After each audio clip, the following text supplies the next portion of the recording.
The transport hub of Station Kepler buzzed with activity, as beings from across the galaxy waited for their connections. Adnan pulled his worn leather jacket tighter around his shoulders, the artificial atmosphere struggling to maintain comfortable temperatures for the dozens of different species present. As a junior diplomat fresh out of the Terran Cultural Exchange Program, he was still adjusting to the reality of interstellar travel. His eyes wandered across the waiting area, cataloging the fascinating array of life forms. Crystalline Vorthanians hummed in harmonious frequencies, their bodies refracting the station's lights into dancing rainbows. A group of insectoid klaxons clicked and chittered in rapid conversation, their mandibles creating a percussion that somehow sounded musical. Near the far corner, a lone figure sat hunched and trembling.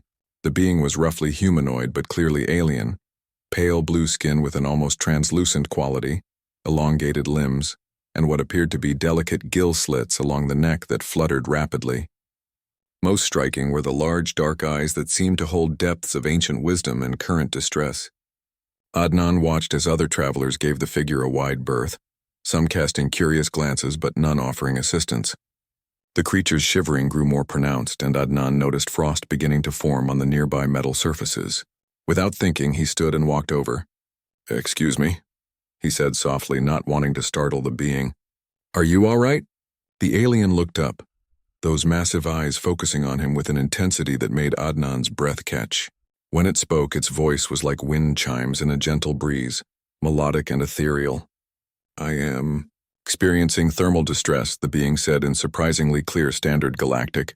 "My homeworld of Aquatilia maintains much warmer temperatures. I did not anticipate the cooling systems of this station." Adnan didn't hesitate. He shrugged off his jacket and held it out. "Here, take this. It should help." The alien stared at the offered garment as if it were made of pure starlight. "You would? Give me your thermal covering?"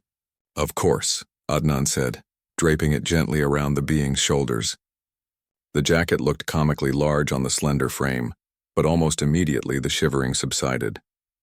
"I'm Adnan, by the way. Human, from Earth." "I am Nehal of the Deep Currents," she replied, pulling the jacket closer. Something in her tone had changed, becoming softer, more reverent. "You have shown me great kindness, Adnan of Earth." Before Adnan could respond, a commotion erupted nearby. Several Aquatilian beings, distinguished by their similar blue-toned skin but more elaborate bioluminescent patterns, approached rapidly. They moved with fluid grace, their expressions a mixture of shock and what Adnan could only interpret as joy. "Nehal!" the lead Aquatilian exclaimed, their gill slits fluttering rapidly. "What have you done?" "I have accepted the thermal bond," Nehal replied, standing with newfound dignity.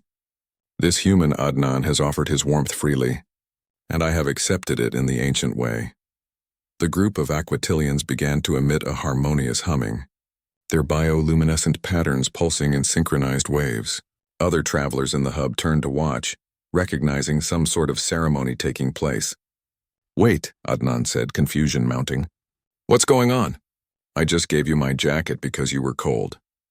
The lead Aquatilian, who introduced himself as Elder Thalassos, smiled, an expression surprisingly similar to a human's despite the differences in facial structure. Young human on Aquatilia, the sharing of one's thermal covering with a member of the opposite gender who is experiencing cold distress is the most sacred of bonding rituals. It signifies a willingness to share one's life warmth, to protect and cherish another being above oneself. Adnan's eyes widened. "You mean I accidentally proposed marriage in your terms?" Nehal said gently, her large eyes twinkling with what might have been amusement. "And by accepting your jacket, I have agreed to be your life-bonded partner."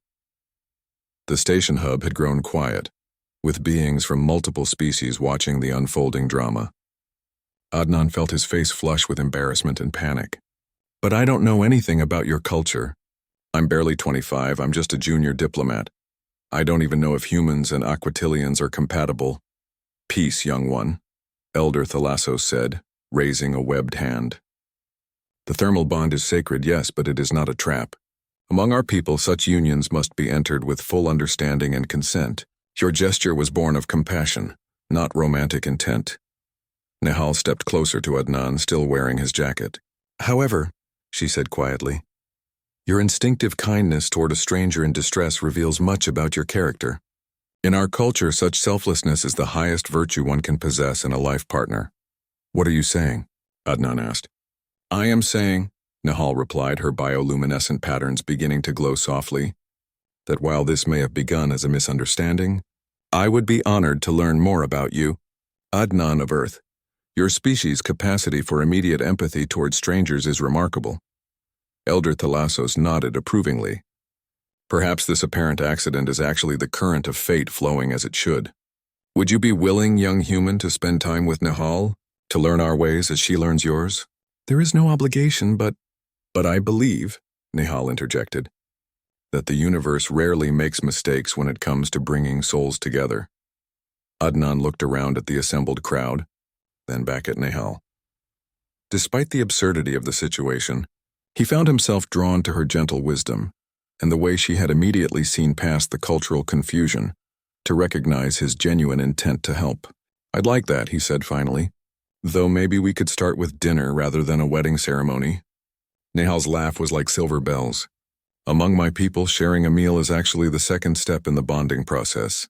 Of course it is, Adnan groaned, but he was smiling too. As their transport was called, Adnan realized that sometimes the best adventures began with the simplest acts of human kindness. And if this particular act of kindness happened to result in an intergalactic romance, well, he'd had worse starts to diplomatic missions. The universe, it seemed, had quite a sense of humor.